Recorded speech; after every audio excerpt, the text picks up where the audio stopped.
Okay, I wanted to start this episode of Why It Doesn't Work For Me by telling you that this is going to focus mostly on the for me part. Because I could talk about the characters, the plot, the dialogue, the baffling music choices, but that has already been said and said far better than I could ever say it. So I decided to focus on one particular aspect that really bugged me and explain why I think it's a problem, not just with this movie, but with Aquaman in general. What frustrates me so much about the stories we tell today, in particular our epics, is we are obsessed with bloodlines. My mother was a queen. We tell ourselves that where you're born doesn't matter and that all human beings are equal, and if you're good enough and work hard enough, you will be rewarded. But strangely enough, our writers, especially if there's a fantasy element involved, tend to put importance on people who are born in high places. And even people who aren't born in high places end up being the archetype of some predetermined destiny, or special in a way decided by their birth, not their actions. But the most frustrating one to me is when it looks like a writer has been creating a character to be special by their actions alone, but then undercuts that by adding some great heritage behind them. Oh, this guy is a Busted. But he is a competent leader, and he has worked his way up, achieving loyalty and skill and everything necessary to lead people. He has literally sacrificed everything for those he leads. He has died trying to help people. That should be enough to make him a special character, right? Bastard. Busted. Bastard. Bastard. Busted. Ned Stark's bastard. Oh, no, don't worry. He was special all along. He's never been a bastard. He's the heir to the Iron Throne. Doctor Who is also getting in on the action after decades of him having been just a quirky alien in a blue box. She is now the beginning of the Time Lords as we know them. And more disappointingly, recent comic books have been taking characters who were defined previously by their personality and actions, and making them the recipient of some great legacy. Dick Grayson couldn't just be a boy taken in by Batman because he connected with him in a way he couldn't possibly connect with anyone else. No, now he is the grey son of Gotham, with a secret heritage and a destiny to fight against. So why did this video about Aquaman turn into a rant about an unrelated comic, a show I stopped watching, and a show I'm rapidly losing faith in? Well, everything I've just mentioned in some way relates to why Aquaman doesn't work. Bear with me, it will make sense by the end of the video. I want to start off by explaining why I think Jason Momoa is a great Aquaman, and I know you all think he's great, but I think my reasons might be a little different than yours. What bugs me and has always bugged me about Aquaman, and why I never managed to get into his character in the comic books, is connected to what I spent the first 2 minutes of this video whinging about. The way we look at Bloodlines means that despite the fact that he has no political training, has had no connection with court life or protocol, he automatically makes a good king, because he is a good person, and he came out of the right vagina. There's literally nothing else you need to be a successful leader. That is why I hated the animated Aquaman movie Throne of Atlantis, because it plays into this trope so much that the person who is actually a trained monarch seems to think that Arthur will be a better ruler simply because a man she actually cared about got her pregnant with him, instead of making an effort to actually nurture the child who was legitimately conceived, knows her people, knows her court, and has been trained in this lifestyle since he was born. He has always been a problem child coddled by his father, unsuitable for the throne. Well, maybe his father wouldn't have felt as though he had to if you weren't such a cold bitch. This also makes her seem like a terrible parent, a shallow person, and a stupid leader, and I had very much no sympathy when Orm stabbed her in the back. In fact, I was on Orm's side throughout this entire movie, which would have been interesting if the writers had intended it that way. Because, like I said, this plus this is all you need. Now, Orm doesn't have this, so despite his education and knowledge of the people of Atlantis, he is shit out of luck.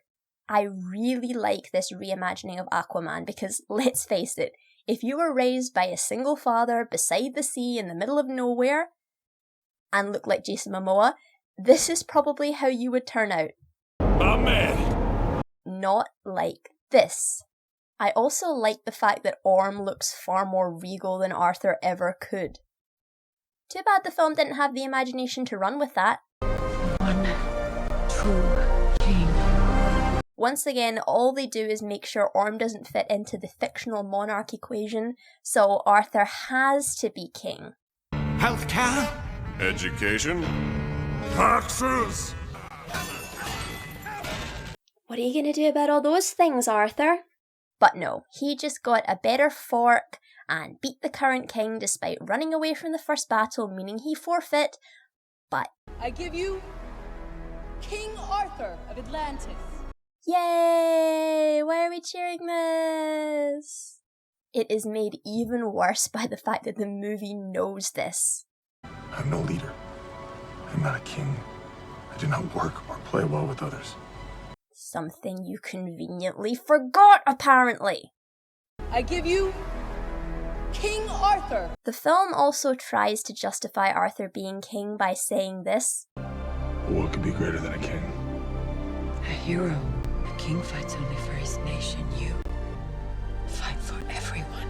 The film tries to have its cake and eat it. It doubles down on the good man, good king myth by saying that Arthur will be a good king because he is better than a king. But what they don't realise is that they literally said he can't do the job. A king is meant to fight for his nation. They just indirectly admitted that he couldn't function as a king. God, this movie is stupid! Jason Momoa's Aquaman is a bit like Thor, but the MCU was smart enough to realise that a good-natured, noble, non-political guy like Thor is not king material. A big part of his arc is growing to realise this, despite what people have been telling him his destiny is. That is so refreshing, and also another way Ragnarok fucked up. Please watch my video before you comment on how I'm a heartless hack for attacking Taika Waititi's wacky masterpiece. Aquaman doubles down on the bloodline equals leadership rule, but it is even more stupid than Thor because Arthur did not spend a single moment of his life preparing to rule people, and he ousts the person that actually did. Plus, Orm has no one who's really on his side. No loyal followers, no politicians who have a vested interest in keeping him on the throne, no people who think he is right, especially considering your pitiful attempts to give him a sympathetic point of view that you wussed out on and just made him full-on psycho to avoid having to write something the audience could actually think about. People of good conscience having an honest dispute about an issue that is so big neither of them can back down without compromising what they think is right is much more interesting than we are fighting a bad person must go. When you're ready, let's talk. Does anyone else actually want to hear that talk? Does anyone else think that the things they, as royals with competing views on their kingdom, have to talk about should have been the focus of the movie instead of get a better fork? Comic books use superheroes to get us to think about things in a way we never would have before because suddenly we've been thrust into extreme situations.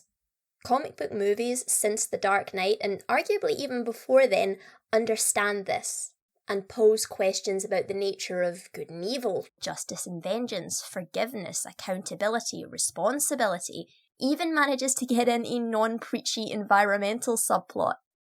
Can you name me any other property that has managed to do that? The kind of comic books and comic book movies I can't stand are ones that treat these issues as if they are in the way of the story rather than a key part of it. Many recent superhero movies either don't stick the landing with their message or just don't bother their ass asking questions to begin with. That is why Aquaman bothers me so much. It's the same reason the Aquaman comics bother me. Or at least the recent ones. Pre-crisis and post-crisis are mostly just campy fun. They put their character in the most morally challenging position possible, being an absolute monarch, holding on to power while also holding on to your goodness. I'll give the comics this, they do try to do interesting things with it, but they always end up in pretty conventional places when all is said and done. The person that has been deemed morally right by the writers, even if they're a bitch, is the one who should rule. God, I could do a whole video on the comics alone and why they don't work, but at least they try. This movie doesn't even bother doing that. It just throws in a line about pollution and proceeds to make Orm the maniacal, cackling villain. Now, Orm is actually my favourite Aquaman character. I like him in the same sense that I like Loki, because no matter what he does, he always seems to be the bad guy, and the writers seem to be unaware that everyone they are portraying as the good guys are exactly as bad. This leads to him garnering more sympathy from me than he probably should on his own merits. I will give Patrick Wilson props for his performance. I really think he could have done a proper deep dive into this character if the script had given him more. He really nails Orm's arrogance, his snootiness, his general bitchiness. They could have really worked with that. Arthur could have said, "Hey bro, I know your heart's in the right place with this whole environmental thing, but your arrogance is clouding your judgment. Here, let me introduce you to Greenpeace." And then Orm says, "I'll never join you," or something to that effect. But no, it's just blah blah environment. Quick, have him stab something so the audience know he's definitely the bad guy. Phew, just saved ourselves a hell of a lot of writing errors there. Quick note guys, if you want an interesting storyline that tackles the shady morality of monarchy and leadership, then check out New Teen Titans Volume 2, issues 15 to 23. There's a side story happening on Earth, you don't really need to read that. Starfire's sister Blackfire regains control of their home planet of Tamaran through relatively peaceful means, as far as the people are aware of anyway, and Starfire tries to regain the throne for her peace-loving, good-natured father. The problem with that is he sucks. Due to his want for peace, he has made sacrifice after sacrifice until the Tamaranian people basically feel as though they have no spirit left and have no faith in their leader.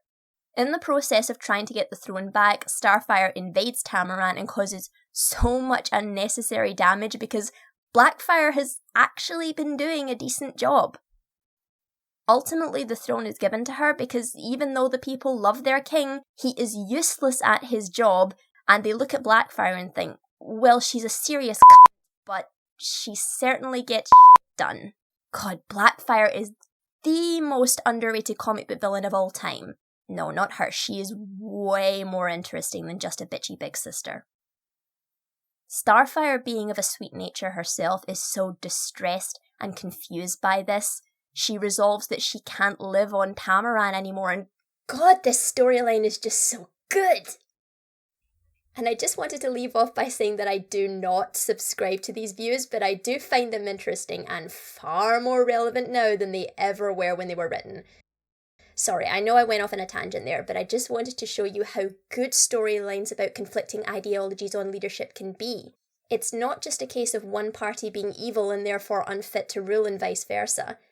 In fact, the opposite is often true. There are so many shades of grey that could be explored with Aquaman, and DC are, on the whole, just wasting it. However, there is hope because Warner Brothers have been going in a different direction with their DC movies. They have been moving away from the shared universe and are taking on more risks when it comes to these properties. So who knows what Aquaman will look like come 2022. So thank you everyone for watching, and instead of the usual like and subscribe nonsense, I'm just going to ask all of you to stay home, stay safe, stay healthy, and thanks once again for joining me in this video, and I will try and get another one out as soon as I can. God knows I have the time. Bye!